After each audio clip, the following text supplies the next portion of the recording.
PM મોદીના PM તરીકેના 12 વર્ષ પૂર્ણ થવા પર પત્રકાર પરિષદ યોજાઈ છે। વલસાડ ડાંગના સાંસદ વલ્લભભાઈ પટેલે સમગ્ર મુદ્દે નિવેદન આપ્યું છે। પીએમ મોદી સતત વિકાસ ગાથા લખી રહ્યા છે। તેઓ સૌથી વધુ સમય સુધી ચૂંટાયેલા પીએમ બન્યા હોવાની વાત વલ્લભભાઈએ કરી।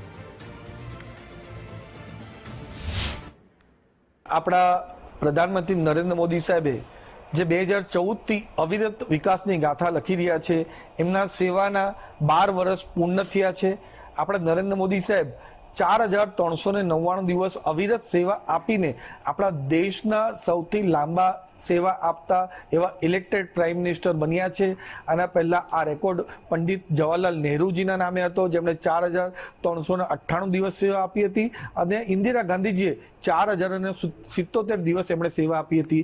ત્યારે મોદી સાહેબ પ્રધાનમંત્રી બન્યા એના પછી દરેક વિસ્તાર માટે, દરેક સેક્ટર માટે, દરેક વર્ગ માટે કામ કરીને આપણો દેશનું નામ કઈ રીતના રોશન થાય એના માટે પૂરો પ્રયત્ન કર્યો છે।